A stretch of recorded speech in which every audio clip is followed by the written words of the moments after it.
Hi friends, welcome back to my channel. இன்னைக்கு நம்ம பார்க்க போறது பாத்தீங்கன்னா நம்ம வீட்ல இருக்கக்கூடிய வெறும் ரஸ்க் வச்சு நம்ம ஒரு சூப்பரான அட்டகாசமான ஒரு டெசர்ட் ரெசிபி தான் ரெடி பண்ண போறோம். இந்த ரெசிபி பாத்தீங்கன்னா ரொம்பவே குயிக்கான குறைவான நேரத்துல வந்து நம்ம வந்து செஞ்சு முடிச்சிடலாம். சோ இந்த இஃப்தாருக்கு வந்து நீங்க இந்த ரெசிபியை வந்து செஞ்சு வீட்ல உள்ளவங்களுக்கு கொடுத்து பாருங்க. குழந்தைங்கல இருந்து பெரியவங்க வரைக்கும் எல்லாருக்குமே இந்த ரெசிபி ரொம்பவே பிடிக்கும். இது நம்ம ஃபர்ஸ்ட் வந்து சுகர் சிரப்பை ரெடி பண்ணி வச்சிடலாம். அதுக்கு நான் இப்போ வந்து ஒரு 1/4 கப் சுகர் எடுத்துருக்கிறேன். நான் ப்ரௌன் சுகர் எடுத்திருக்கேன். நீங்கள் நார்மல் எந்த சுகர் யூஸ் பண்ணுறீங்களோ அதை யூஸ் பண்ணிக்கலாம். இதில் வந்து 1 கப் அளவு வந்து தண்ணி ஊற்றிக்கிறேன். இப்போ இந்த சுகர் எல்லாம் வந்து தண்ணியில் வந்து நல்லா கரைஞ்சி வரட்டும். இதுக்கு பார்த்திங்கன்னா கம்பி பதம்லாம் எதுவும் தேவையில்லை. இது வந்து இந்த சுகர் வந்து தண்ணியில் கரைஞ்சா போதும். இப்போ நமக்கு சுகர் எல்லாம் கரைஞ்சி வந்துருச்சு. இப்போ நான் இதில் கொஞ்சம் லெமன் ஜூஸ் வந்து பிழிஞ்சு ஊற்றிக்கிறேன். அப்போ தான் வந்து சுகர் வந்து சப்போஸ் கட்டியாகாமல், சுகர் சிரப் வந்து சம்டைம்ஸ் வந்து கட்டியாகாமல் இருக்கும்.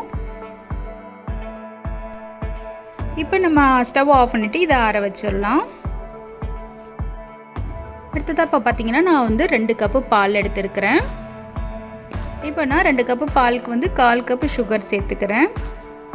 உங்களுக்கு இன்னும் நிறைய நல்லா ஸ்வீட்டாக வேணும் அப்படின்னு நினச்சிங்கன்னா இன்னும் கொஞ்சம் கூட வந்து நீங்கள் சுகர் ஆட் பண்ணிக்கலாம். இப்போ நான் 2 டேபிள் ஸ்பூன் அளவுக்கு வந்து கஸ்டர்ட் பவுடர் எடுத்திருக்கேன். இதுக்கு வந்து கொஞ்சம் பால் ஊற்றி இதை நல்லா நம்ம கட்டி இல்லாமல் மிக்ஸ் பண்ணிக்கலாம். நல்லா இந்த மாதிரி கட்டி இல்லாமல் இதை மிக்ஸ் பண்ணி வச்சுக்கலாம். இப்போ பால் வந்து நமக்கு நல்லா கொதிச்சு வந்துருச்சு. இப்போ வந்து நம்ம வந்து மிக்ஸ் பண்ணி வச்சுருந்த கஸ்டர்ட் பவுடரை இதில் சேர்த்துக்கலாம்.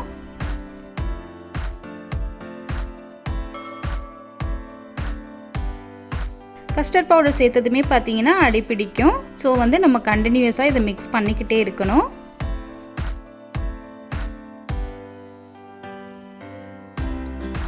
இப்போ நமக்கு மில்கோட நல்லா கஸ்டர்ட் பவுடர் எல்லாமே வந்து குக் ஆகி ரெடியாக வந்துருச்சு. இந்த பதத்தில் வந்து நம்ம ஸ்டவ் ஆஃப் பண்ணிவிட்டு ஆற வச்சிடலாம். ஸோ நான் இப்போ வந்து ரஸ்கெல்லாம் எடுத்து வச்சுருக்கேன். இந்த ரஸ்கை வந்து நம்ம ஆல்ரெடி ரெடி பண்ணி வச்சுருந்த சுகர் சிரப்பில் வந்து 2 சைடும் வந்து நல்லா வந்து இதை நனைச்சி நம்ம வந்து எடுத்துக்கலாம். நல்லா நனைஞ்சதுக்கப்புறம் இதை நான் வந்து ஒரு பவுலில் வந்து அழகாக அந்த மாதிரி அரேஞ்ச் பண்ணி வைக்கிறேன்.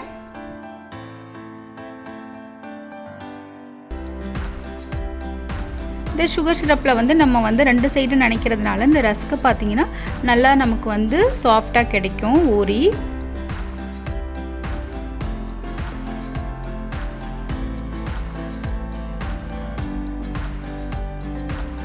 அடுத்ததாக கொஞ்சம் மேலேயும் சுகர் சிரப்பை நான் ஊற்றிக்கிறேன். அடுத்ததாக நம்ம ரெடி பண்ணி வச்சுருந்த கஸ்டர்ட் மில்க்கு அதையும் வந்து நம்ம இதில் வந்து சேர்த்துக்கலாம். இந்த ரஸ்கெலாம் நல்லா மூழ்கிற அளவுக்கு கஸ்டர்ட் பவுடர் மிக்ஸை வந்து நம்ம இதில் சேர்த்துக்கலாம்.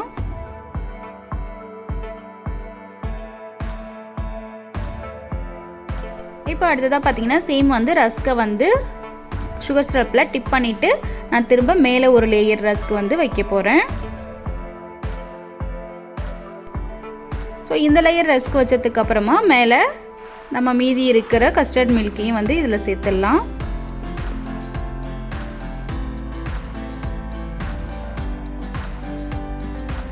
இப்போ கடைசியாக நான் கொஞ்சம் சாப்ரான் அப்புறம் நட்ஸ், தேவையான நட்ஸ்லாம் கொஞ்சம் நான் மேலே போட்டுக்கிறேன்.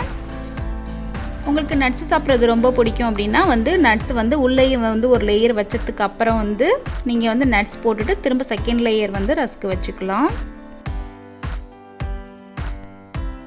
கடைசியாக கொஞ்சம் ரோஜா இதெல்லாம் சேர்த்துக்கிறேன், பார்க்க அழகாக இருக்கணுங்கிறதுக்காக. இதை பார்த்தீங்கன்னா ஒரு 2 மணி நேரத்துக்கு ஃப்ரிட்ஜில் வச்சுட்டு ஜில்லுன்னு சேவ் பண்ணிங்கன்னா ரொம்பவே சூப்பராக இருக்கும். பார்த்தீங்கன்னா ரொம்பவே சூப்பரான ஒரு டெசர்ட் ரெசிபி ரொம்ப சிம்பிளாக ரெடி பண்ணிவிட்டு குறைவான நேரத்திலேயே நீங்களும் ட்ரை பண்ணி பார்த்துட்டு எப்படி இருந்துச்சுன்னு கமெண்ட் பாக்ஸில் கமெண்ட் பண்ணுங்கள். இந்த வீடியோ உங்களுக்கு பிடிச்சிருந்துச்சுன்னா லைக் பண்ணுங்கள், ஷேர் பண்ணுங்கள், கமெண்ட் பண்ணுங்கள், மறக்காமல் சப்ஸ்கிரைப் பண்ணிக்கங்க. தேங்க்ஸ் ஃபார் வாட்சிங்.